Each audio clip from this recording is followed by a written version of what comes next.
अन्नदाता अन्नदाता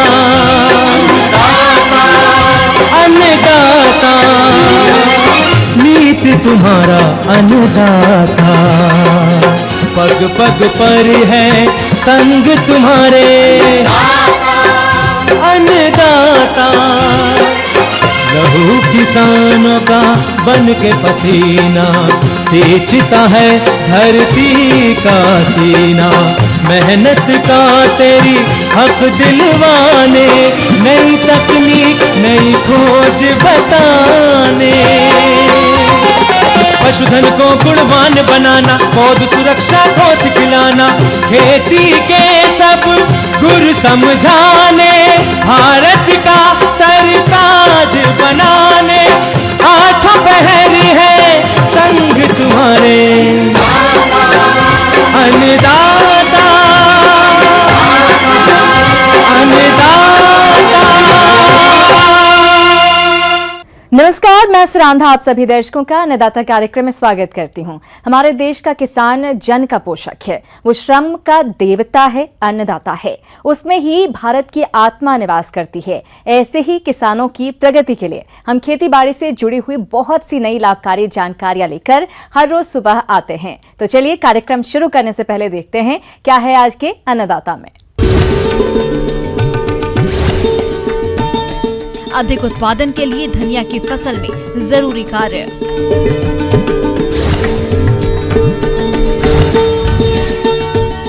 चने की फसल में लगने वाले हानिकारक कीटों की रोकथाम।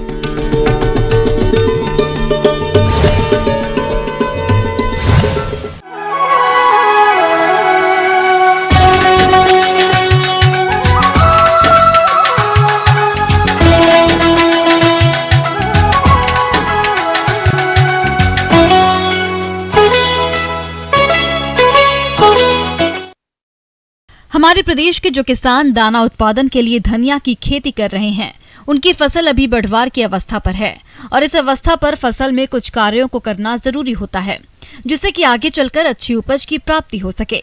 तो आप फसल में कौन कौन से कार्यों को कब और किस तरह से करें, इसकी समस्त जानकारी दे रहे हैं कृषि विज्ञान केंद्र शहडोल के विषय विशेषज्ञ गुरप्रीत सिंह गांधी।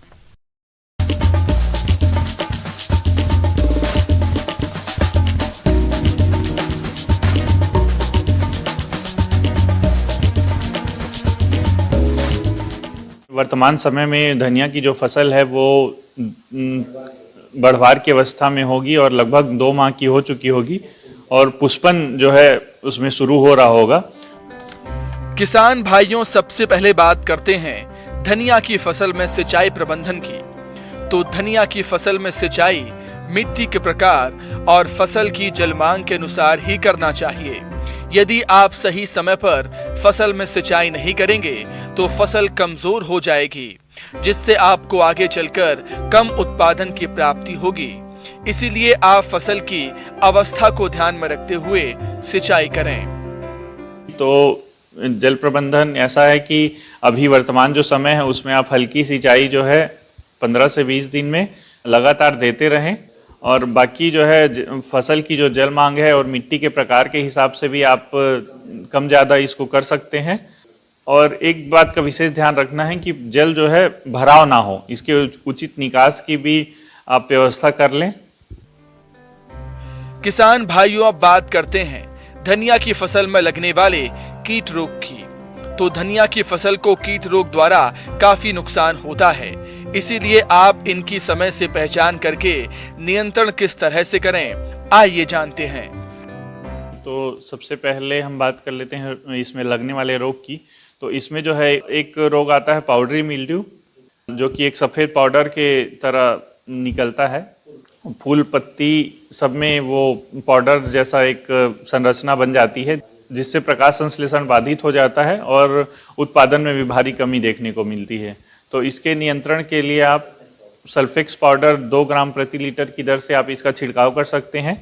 ये पाउडरी मिल्ड्यू के साथ साथ पाले से भी बचाएगा फसल को। तो इसके अलावा हम बात कर लेते हैं इसमें लगने वाले जो प्रमुख कीट हैं। तो इसमें वो पहला है माहू, जो कि हरे, पीले रंग के, काले रंग के होते हैं और पौधों में चिपके रहते हैं हजारों की संख्या में। खासकर फूल और फलों को ये ज़्यादा नुकसान पहुंचाते हैं, जिससे उत्पादन भी बहुत कम हो जाता है। तो आप इसके लिए निरंतर निगरानी करते रहें फसलों में, और इसके नियंत्रण के लिए इमिडाक्लोप्रिड 0.5 ml प्रति लीटर की दर से आप इसका छिड़काव करें। और इसके अलावा एक और दवा है थायोमेथाक्साम, आप इसका भी 0.5 ग्राम प्रति लीटर की दर से आप इसका भी छिड़काव कर सकते हैं।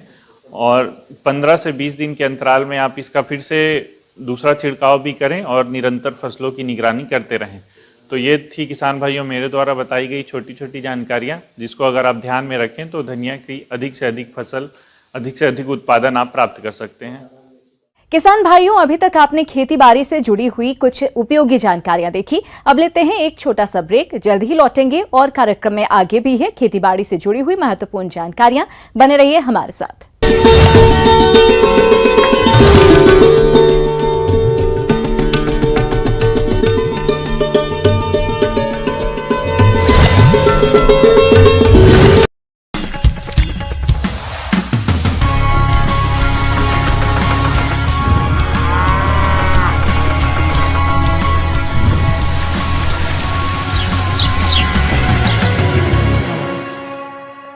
ब्रेक के बाद आप सभी दर्शकों का अन्नदाता कार्यक्रम में स्वागत है। चलिए अब रुक करते हैं अगली कड़ी की ओर।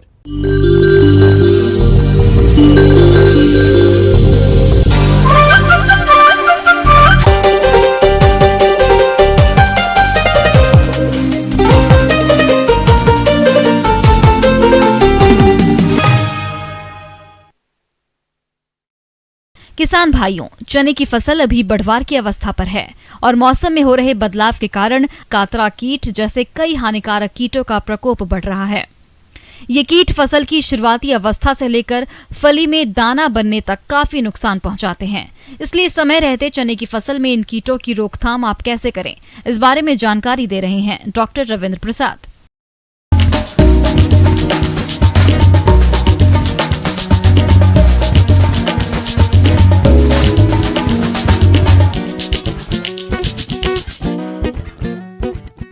आज हम मुखातिब हैं आपके बीच में चना के कतरा कीट और कुछ अन्य महत्वपूर्ण कीट और उनके उसके प्रबंधन के बारे में हम चर्चा करेंगे।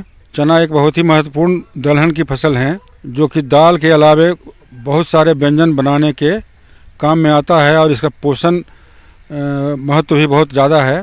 तो इसकी खेती रबी में होती है। रबी की मौसम अभी चल रहा है, जाड़े की मौसम, इसी में चने की खेती होती है। इस कीट का प्रकोप उन क्षेत्रों में अधिक होता है जहां पर बुवाई से पूर्व बरसात का पानी भरा रहता है और मृदा भारी या चिकनी हो। इस कीट की गिरारें देखने में हल्की स्याही या गहरे भूरे रंग की तैलीय होती हैं। छूने पर ये लटें गोल घुंडी बनाकर पड़ जाती हैं, जो ढेलों के नीचे छिपी रहती हैं और रात को बाहर निकलकर पौधों को भूमि के सतह के पास से काट देती हैं। यदि एक सूंडी प्रति वर्ग मीटर क्षेत्र में पौधे की वनस्पतिक अवस्था में दिखाई दे तो आर्थिक नुकसान हो सकता है। कतरा कीट वैसे कीट को कहते हैं जो कि बुआई उपरांत नवजात पौधे को कतर करके उसको काट के जमीन में गिरा देता है।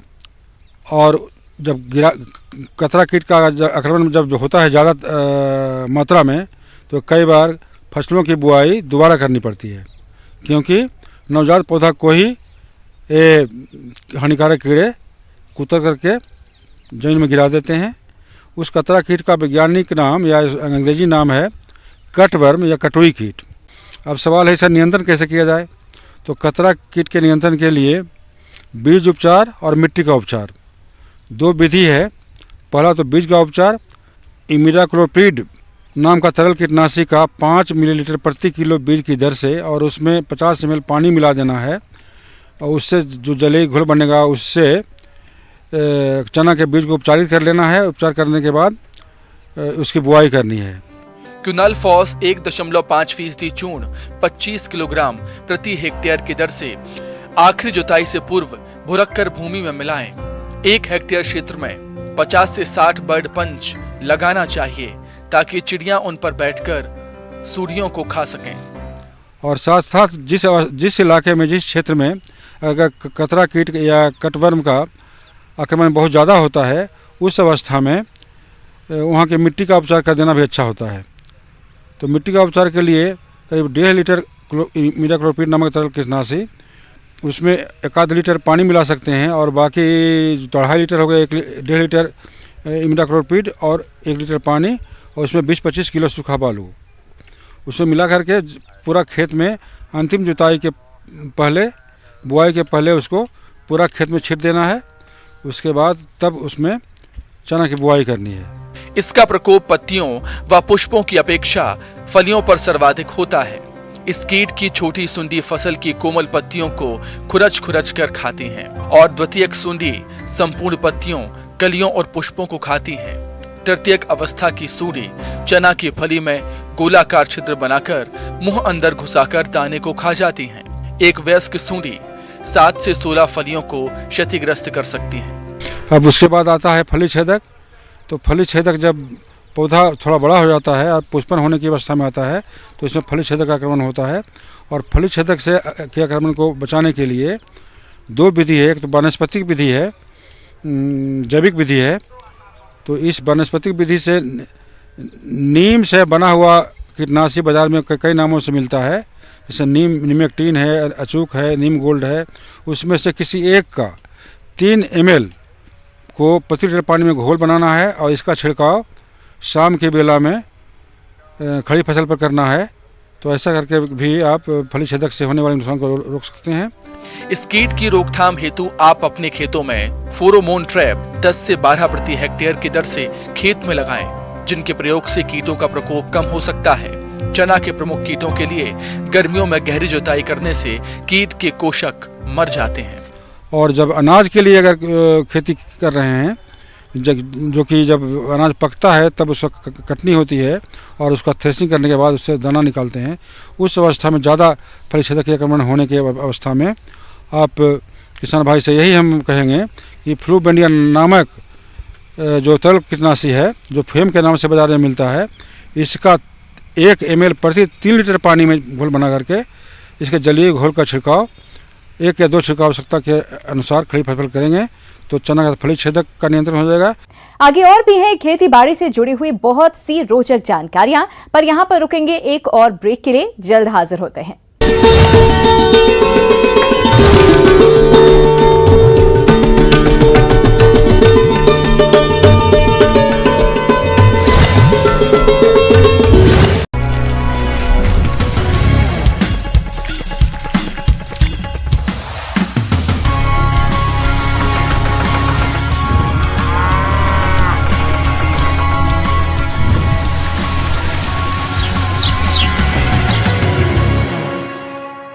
ब्रेक के बाद एक बार फिर आप सभी का अन्नदाता में स्वागत है। बढ़ते हैं अगली हमारे प्रदेश के किसान भाई गाय भैंस का पालन करते हैं और ज्यादातर देखने में आता है कि किसान दुधारू पशुओं की देखरेख तो उचित तरीके से करते हैं, लेकिन इनके नवजात बछड़े बछड़ियों की देखरेख सही तरीके से नहीं करते, जिसकी वजह से इनकी मृत्यु दर भी अधिक होती है।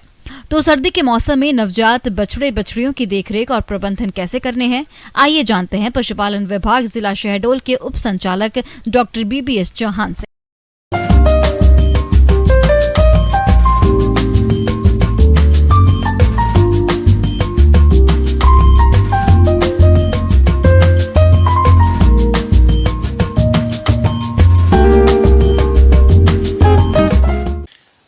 मैं आज दुधारू पशुओं के जो वत्स हैं, बछड़ा बछड़ी हैं, उनमें मृत्यु दर कैसे कम की जाए, उनका पालन पोषण कैसे किया जाए, इन बिंदुओं पर आपको जानकारी देना चाहूँगा। इसके लिए पहले तो गाय या भैंस को कुछ अतिरिक्त आहार, जिसको प्रेगनेंसी डाइट कहते हैं, वो उस मेंटेनेंस डाइट के अलावा देना पड़ता है। 1.5-2 किलो वो एक्स्ट्रा देते हैं। इसके साथ ही जहाँ पे गाभिंग होनी है, थोड़ा सा अलग भीड़ भाड़ से, पशुओं से अलग करके साफ सुथरा फर्श हो और वहाँ पे रखें। कभी ऐसा होता है कि गाय या भैंस ब्याते समय खड़ी हो जाती, तो ऊपर से जो बच्चा गिरेगा तो उसको चोट लग सकती है, और इसका ध्यान रखें। तो अटेंडेंट क्या होगा कि मान लीजिए खड़ी भी हो गई तो उसको हाथ का सहारा देके उसको ज़मीन पे ठीक से उतार लेगा।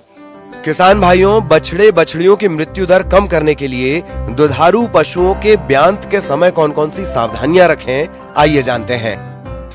देखभाल न की जाए तो बस कई डेथ हो जाती है, उनकी मृत्यु हो जाती है। उनमें प्रमुख कारण है एक तो श्वास नली का अवरुद्ध हो जाना, नाक को साफ नहीं करना उसको।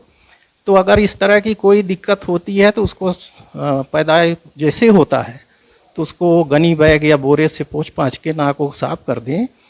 और दूसरा प्रॉब्लम ये होता है कि नाभि जो नाल उसमें लगी होती है, जो माँ के पेट से जुड़ा होता है, तो उसको एंटीसेप्टिक तरीके से नाभि का जो है 2.5 इंच ऊपर से लागेट करके उसको डोरे से या उससे बांध के कट कर देते हैं। टिंचर आयोडीन और एंटीसेप्टिक कुछ लगा के उसको ठीक कर देते, नहीं तो नाभिजनक बीमारी होती है और इससे भी बस की डेथ हो जाती है। इसके अलावा सबसे महत्वपूर्ण, जब वो पैदा हो गया, बच्चा पैदा हो गया, तो उसको जो 3-4 दिन का जो दूध होता है, पीले रंग का दूध होता है, उसको पिलाना अति आवश्यक होता है, जिसको खीस या तेली, कई नाम से इसको अलग अलग क्षेत्रों में इसको जाना जाता है। तो ये इतना महत्वपूर्ण दूध है वो कि इससे बछड़े के शरीर में प्रतिरोधक क्षमता बहुत ज़्यादा रूप से बनती है इससे।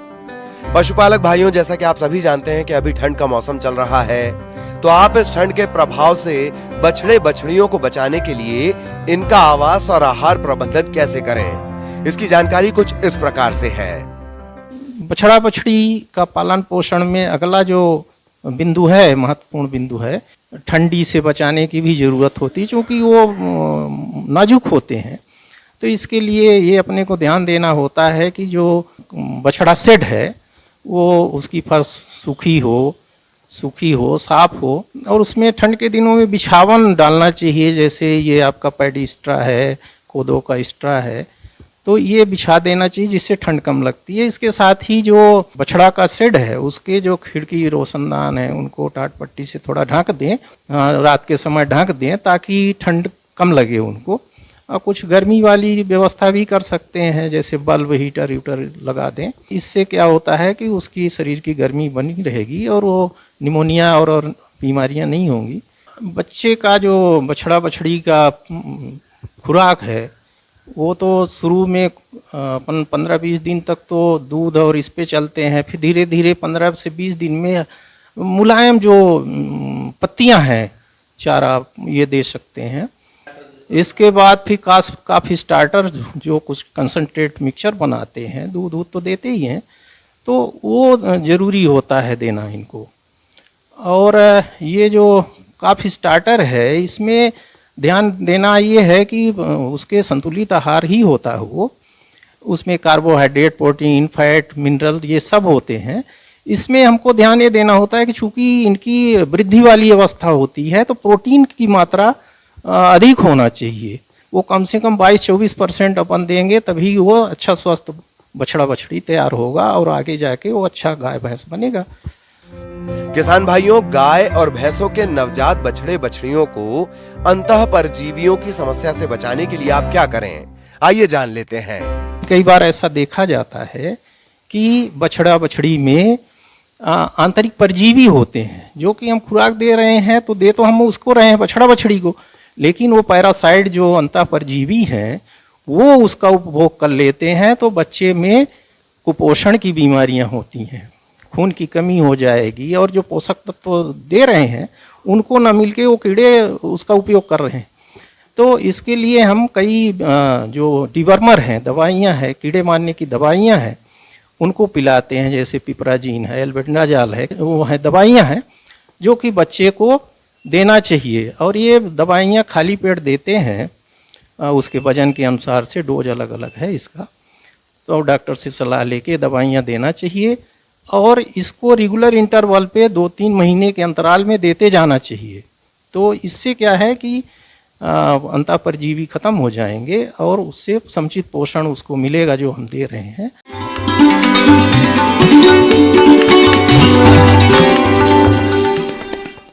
अन्नदाता हेल्पलाइन निःशुल्क फोन संपर्क सेवा के माध्यम से आपके द्वारा पूछे गए प्रश्नों में से 1 या 2 महत्वपूर्ण प्रश्नों को हम अपने कार्यक्रम में शामिल करते हैं। इसी के तहत आज का चयनित प्रश्न और उसका जवाब इस प्रकार है।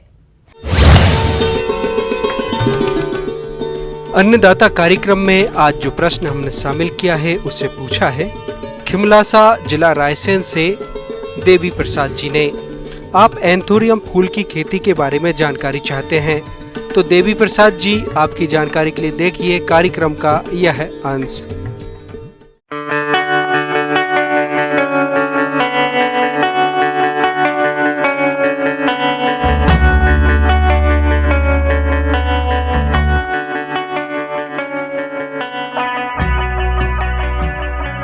कि एंथोरियम की खेती कैसे की जा सकती है। ये एक बहुत ही लाभदायक फ्लावर है जिसमें के कारण, क्योंकि इसका जो कट फ्लावर है उसके साथ साथ इसका फोलिएज भी मार्केट में बिकता है।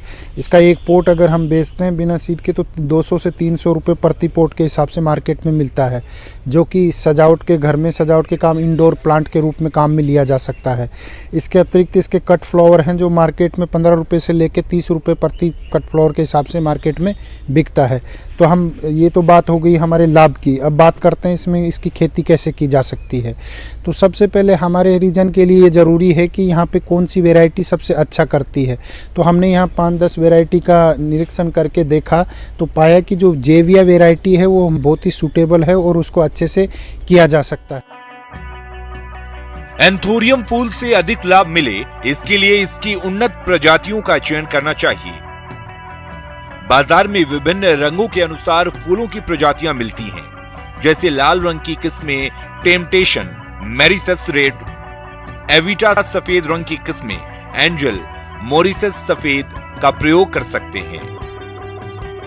और भी रंग की किस्में होती हैं जिनका प्रयोग कर सकते हैं। किसान भाइयों, फूलों की विभिन्न किस्मों का चयन करना सही रहता है, क्योंकि बाजार में विभिन्न रंगों की फूलों की मांग होती है। इसके पौधों को हमेशा विश्वसनीय संस्था से ही खरीदना चाहिए। तो इसमें बड़ा ही इम्पोर्टेंट जो है क्लाइमेट का ज़रूरत पड़ती है, क्योंकि इसमें जो तापमान है इसको 28 डिग्री से ज़्यादा तापमान इसके लिए असहनीय होता है। इसके अतिरिक्त इसके लिए ह्यूमिडिटी जो 65% से कम कभी भी नहीं होनी चाहिए।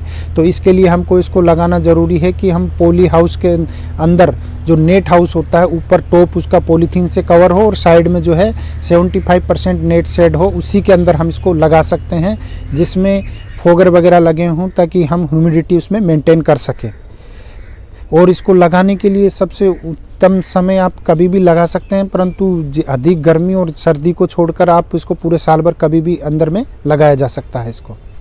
फिर बात करते हैं इसके कल्टीवेशन की। तो कल्टीवेशन तो इसके लिए सबसे पहले मीडिया बहुत ही इम्पोर्टेंट है, ज़रूरी है, क्योंकि इसको ज़मीन में नहीं किया जा सकता। इसके लिए सोयल लेस मीडिया की ज़रूरत होती है, जिसमें हम आप राइस हस्क ले सकते हैं, कोको हस्क ले सकते हैं, ब्रिक्स पीसे जो टुकड़े होते हैं ईंटों के वो ले सकते हैं।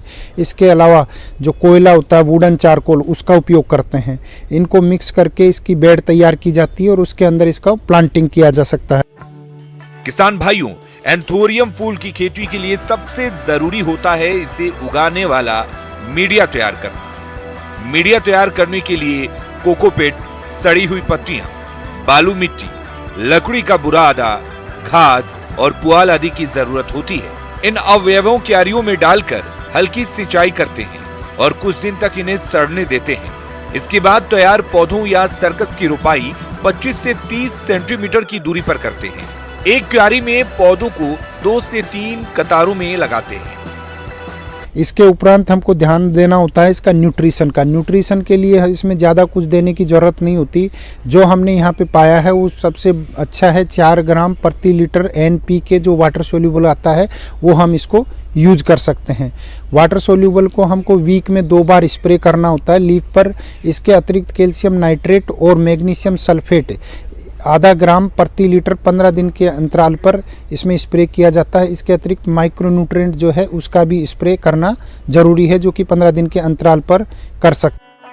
एंथोरियम फूल की फसल बहुवर्षीय फसल होती है, इसलिए फसल से सही पुष्प उत्पादन मिलता रहे इसके लिए समय समय पर कुछ खास प्रबंधनों को करना पड़ता है, जिनमें से प्रमुख है फसलों की कटाई छटाई, प्रत्येक पौधों पर केवल 6 से 8 पत्तियां ही रखना चाहिए। शेष पुरानी पत्तियों और रोग ग्रसित पत्तियों की कटाई कर देनी चाहिए। इससे फूलों की बढ़वार अच्छी होती है। तो हमको हमेशा ये ध्यान रखना है कि 4 से 5 पत्ती ही एक पौधे पर मेंटेन रखनी है। तो जैसे जैसे पौधा बढ़ता है तो हमको पुरानी पत्ती को प्रूनिंग कर देते हैं, लीफ को हटाते चलते हैं और हमेशा पौधे पर 4 से 5 पत्तियां ही मेंटेन करके रखते हैं।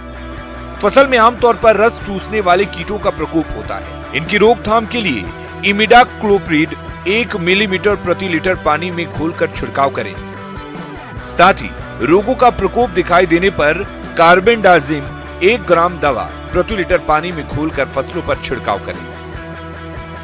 फिर बात करते हैं इसके फूल देने की। तो हमको पौधे लगाने के बाद 6 से 8 महीने तक उसमें फूल लेने की आवश्यकता फूल नहीं आती। इसके बाद ही इसमें फूल आना स्टार्ट होता है, जो कि एक बार लगाने के बाद 5 से 6 साल तक इसका कॉमर्शियल लाइफ होता है। एक बार लगाने के बाद लगाते रख सकते हैं और साइड से कट फ्लावर के अलावा जो सूट्स निकलते हैं उसका हम तैयार करके पौधे भी बाजार में बेच सकते हैं, जिसकी कीमत मैंने आपको बताया कि 80 रुपये से 150 रुपये अगर छोटी साइज़ का देते हैं और बड़ा पोट में देते हैं तो 200 से 300 रुपये प्रति के हिसाब से मार्केट में बिकता है।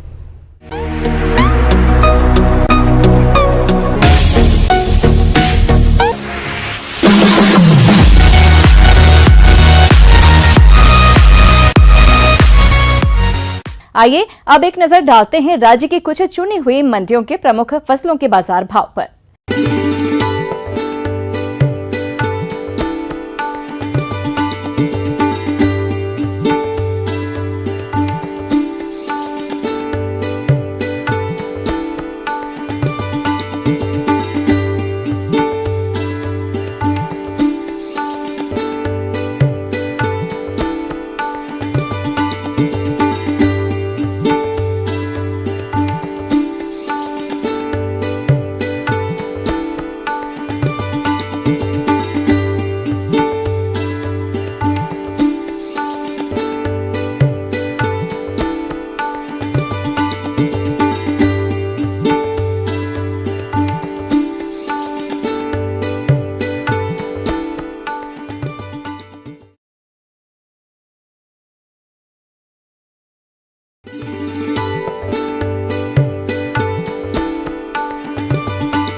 किसान भाइयों, अन्नदाता आपकी सेवा के लिए संकल्परत है। कृषि संबंधित समस्या एवं सुझावों के लिए आप हमें इस पते पर संपर्क कर सकते हैं।